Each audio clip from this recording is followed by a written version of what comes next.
Rendons-nous maintenant au musée national Jean-Jacques Henner à Paris, qui rouvre avec une exposition originale sur une couleur qui a toujours fasciné et même dérangé, le roux. La chevelure rousse est emblématique de la peinture d'Henner, né en 1829 et mort en 1905. Nombreux sont les créateurs, par exemple Sonia Rykiel, qui ont décliné le thème étrange et sensuel de la rousseur. Chloé Thibault. Il y a les beautés aux crinières incendiaires, les sorciers plutôt rusés.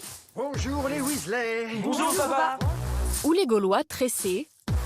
Depuis l'Antiquité, la rousseur fait fureur. Le roux, c'est pas une couleur neutre, c'est une couleur derrière laquelle il y a souvent beaucoup de clichés. Dans les campagnes, on dit volontiers, un roux, c'est tout bon ou tout mauvais. À Paris, l'exposition Roux mêle peinture, mode et pop culture pour célébrer ses fascinantes chevelures. Et ce n'est pas un hasard si elle se tient au musée du peintre Jean-Jacques Henner. Quand vous faites une visite du musée Henner, forcément, à un moment de la visite, vous avez quelqu'un qui vous arrête et qui vous pose une question. Mais là, il y a vraiment beaucoup de roux. Pourquoi tant de roux? C'est en 1872, avec le tableau intitulé Idylle, que Jean-Jacques Henner peint ses premières figures rousses.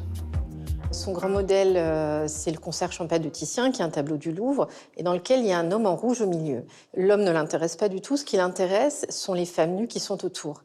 Et quand on reprend les femmes, si on veut les garder nues et ne pas les habiller, la solution pour retrouver ce contraste avec le vert du paysage, ce contraste rouge et vert, c'est finalement que le rouge il soit dans les cheveux.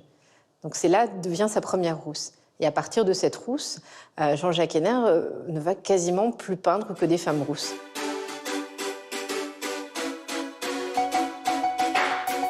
On en retrouve aussi beaucoup chez ses contemporains, Renoir, Degas, Jules Chéret ou Toulouse-Lautrec représentent souvent des marginales et des prostituées rousses.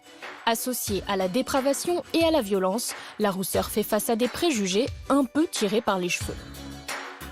Au Moyen-Âge, on considérait que les roux s'étaient approchés de trop près des flammes de l'enfer. Et donc, ils signaient leur proximité avec le diable. Et d'ailleurs, quand on analyse un cheveu roux, on constate qu'il a du soufre, ce qui est le matériau du diable. Et donc, on a l'impression qu'il y a tout un ensemble de choses qui tentent à montrer que les roux, ou bien sont effectivement sur un versant négatif, affublé de défauts indécrottables, ou bien sur un versant positif, et c'est la naissance de Vénus de Botticelli. Mais celui qui va permettre aux roux de reprendre du poil de la bête, c'est Poil de carotte. En 1894, Jules Renard publie ce roman autobiographique plein d'ironie et de génie.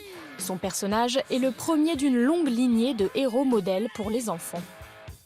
Souvent, on représente les héros, et notamment les héros de bande dessinée ou les héros de dessins animés de façon rousse, pour montrer quelque chose de très positif de la rousseur. Ou plus exactement, on se sert de ce côté très positif pour en faire des héros. Souvent malins, curieux, enfin comme Spirou, Tintin, Chichi, Brin d'Acier, et parfois aussi des ambigus. Enfin, vous avez Peter Pan qui ne veut pas grandir, et puis ce sont des héros qui aiment transgresser les limites. Rebelle et Fifi Brin d'Acier, ce sont des bandes dessinées ou des films qui pédagogiquement sont très forts. C'est-à-dire que ce sont des filles qui s'affirment. Et on leur dit, par exemple, à Rebelle, tu vas choisir un mari. Et Rebelle dit, pas question, je fais ce que je veux. Et s'il est une rebelle qui a marqué le XXe siècle, c'est évidemment la créatrice de mode Sonia Rykiel et ses cheveux flamboyants. Pour moi, très simplement, le roux, c'est la couleur de ma mère. C'était la rousse en noir. Et c'était, d'une certaine façon, son image. Elle est devenue iconique physiquement de cette façon-là. Elle a incarné une image et une idée de la femme absolument révolutionnaire. Une femme qui, finalement, assumait ses signes distinctifs. Il existe aujourd'hui plusieurs festivals qui célèbrent la Ginger Pride et les roux, qui représentent environ 2% de la population mondiale, ont enfin leurs propres émojis. Alors, il est roux le problème? Je voudrais que les roux qui sont mal dans leur peau comprennent qu'il y a une vraie fierté à être roux. On n'aime pas les gens parce qu'ils sont semblables à vous, on aime les gens parce qu'ils sont différents. Eh bien, voyez, soyez différents, assumez-vous vous-même et vous serez aimé exactement pour ce que vous êtes. Tu veux faire le show avec moi? Ah, bah oui, c'est fini là. Oh non, moi je pense que je devais être sur la fin.